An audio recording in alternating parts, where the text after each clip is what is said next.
Dishonored 2 is a great example of a well-developed game. The incredible steampunk world that has been created is fascinating. There are good characters, a good story, and a lot of choice. A good feature of a game is that it can be played your way. I also appreciate its stunning visuals, and I would highly recommend playing it. This clip will give you an idea of how spectacular the game actually looks. Hi, guys! Hi, Dill. You guys ready for the biology quiz? Looks aside, the game has an excellent soundtrack. Composed by Daniel Litch and a handful of other artists, the deluxe edition soundtrack consists of 32 songs. Hidden throughout the game, there are street performers who will play a handful of these songs to you. Copilot were responsible for this, whoever they are. The game is very dark and sinister, and the music throughout it portrays this brilliantly. There are many ways in which developers have used music to advance a game's overall experience. Dishonored is a great game, but without its music, it wouldn't feel nearly the same. It may seem like I'm giving the game too much credit, but let me explain. The Dishonored 2 soundtrack, although mostly anchored towards the feeling of sinister, is an emotional roller coaster. To prove it, I've looked up a list of emotions. The most psychologically recognized list is Robert Plutchik's 8 basic emotions, and I'm going to use this as a guideline for this video. Number 15. Fear. Dishonored is a very dark game that's based on the plague. The music can really set the mood for these dark themes. This is done through slow-paced, deep instrumental that plays in the background. Some of these noises sound similar to the whistle of the wind. This is probably what gives the music its eerie, unsettling feel. It could be associated with the cry of a whale. Being deep in the ocean is a really nerve-wracking experience, making this a really good decision. The low pitch really hammers in the feeling of dread. Slow flowing music with lots of unsettling pauses leaves the player on the edge of their seat. Sometimes there's nothing scarier than silence. This, I would imagine, is twice as effective with gameplay. Sadness. Most of the music in Dishonored often has an underlying tone of sorrow that makes the game what it is. The pauses also come into play here by making the game feel empty. Loneliness is a very saddening feeling. You can trust me on that one. Without the music, the player feels uncomfortable and alone. Mixing high and low pitches can create all kinds of music. For example, when played in a short stabby sequence, these notes can sound exciting.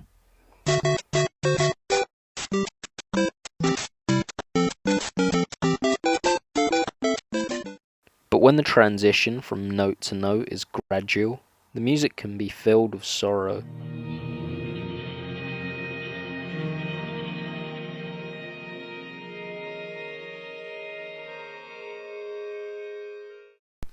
Going back to the beginning, you have the opening sequence of the game, which, to be honest, I should have mentioned earlier. The opening track to Dishonored 2 is Emily Caldwell's main theme. The music is particularly slow in this one specific track. The reason for this is to portray sorrow. One thing that stands out to me is how it sounds like a concluding song you might hear when the credits roll. After playing through the last game, it still feels like the story is over, and this is saddening. Emily's mother is, spoiler alert, not coming back, and the player, by listening to this, feels the same sense of loss that Emily does, just for different reasons. Whilst the track is playing, a depressing recap of the last game is read out showing Emily Caldwell's motivations. A noticeable instrument in this piece is the violin. It's very well known that violins are sorrow-inducing instruments if played in a certain way, as shown by that one scene in The Karate Kid.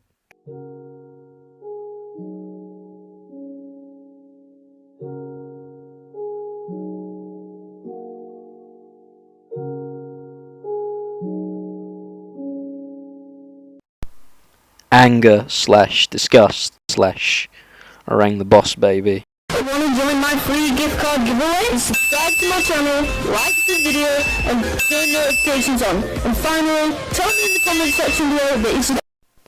Near the end of the game, you're greeted by what can only be described as the final boss. You fight Delilah. Throughout the game, you're made to hate her. She captures your father, daughter, depending on which character you play as. She takes over your kingdom, and she takes many innocent lives. In this battle, you really feel your hatred grow towards Delilah, and you should want to kill her. A track begins to play, which is Delilah's theme. You can feel the aggressive nature behind the song, and it only fuels your determination. A violin is played, very fast. It's almost piercing, and it only builds up, getting louder and faster. As the violin builds up, so does the player's hatred towards Delilah. The build makes it feel like the music's building up to something and adding tension to the moment of the fight.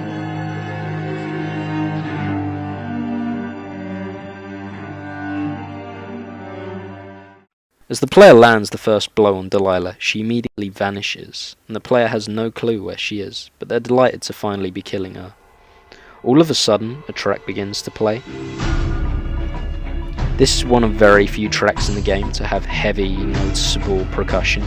The use of guitar makes the player feel motivated and empowered, and the very strong beat builds the suspense of the fight. The player is very driven to kill Delilah at this point, and the motivating tune is enough to fuel the player's excitement at this moment in the game.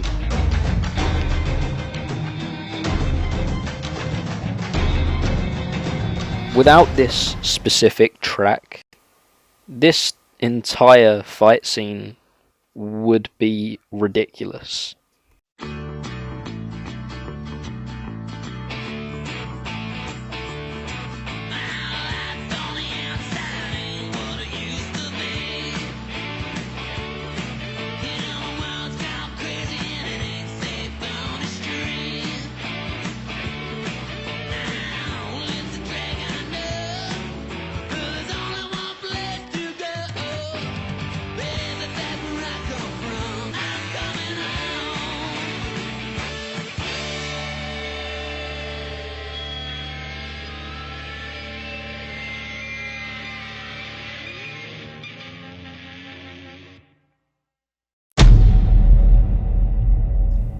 Joy. The music can take an unexpected turn from the slow, downbeat tracks that take up the majority of the gameplay. The track Gold Dust Woman is certainly more upbeat than the rest of the soundtrack put together. Vocals are used in only 2 Dishonored tracks, Gold Dust Woman being one of them. The other track is used for the credits, Brigmore Lullaby. It's more creepy because of the irregular singing pattern that's used. It's sung like a lullaby, but with deep, ominous music as the instrumental.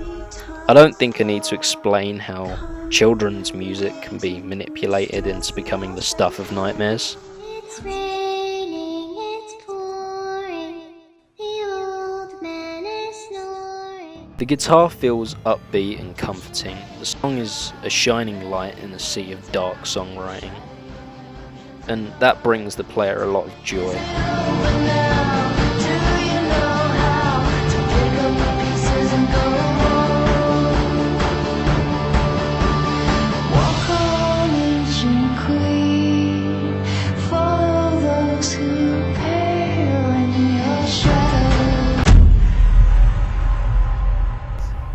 Surprise. At some point in the game, upon entering a black market, you're told to leave immediately as a man named Paulo is on his way there.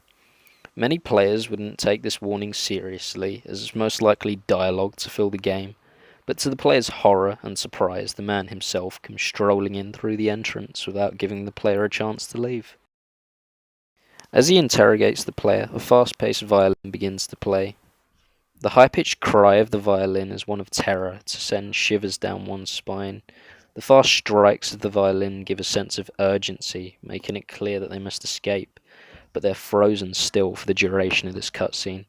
This moment wouldn't be nearly as effective if it had just been dialogue, with no music. I can help you out, but not right now. Don't even linger here. I'm supposed to get a visit from Paolo, someone you don't want to meet. Come back later. Understood. You should go. We can do business another time. Like I said, Paolo is coming by.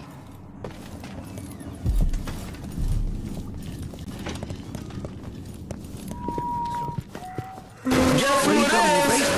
Guess again. It's Dominic. Oh, Steve. Yeah. My name is Steve. But my channel name is Dominic. So my name is Dominic, okay? And last but not least, trust. Oh, I'm sorry. I refuse to recognize trust as an emotion. I'll replace that with style. Dishonored uses a lot of medieval sounding instruments to give its music the distinct steampunk style it needs to fit in with the game. The high-pitched string instruments create the illusion of age, which relates a lot to steampunk as shown by this definition. The style of this game is what drives it forward a lot, so this is a very important feature of its music. The theme is reoccurring with all of its music. So to conclude my homework, Dishonored 2's music, 10 out of 10.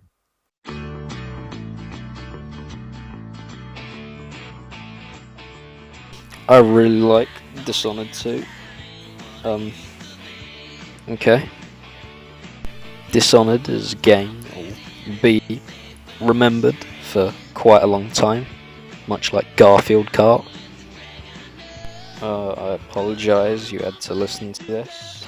I'm using a headphone mic. I hate the way my voice sounds on record.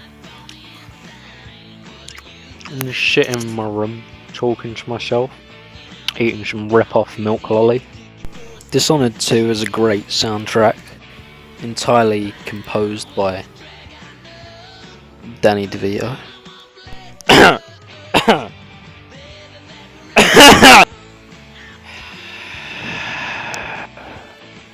Going back to the opening sequence of the game, you have the game.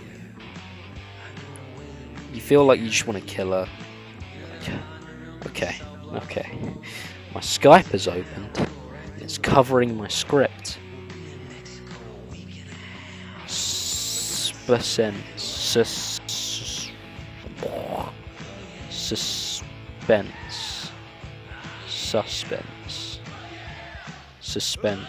Heavy noticeable percussion. Heavy noticeable percussion. In a Hello? Oh my god.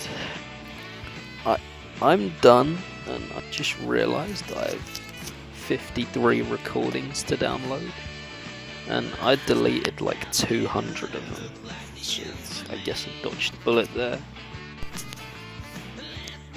Hello?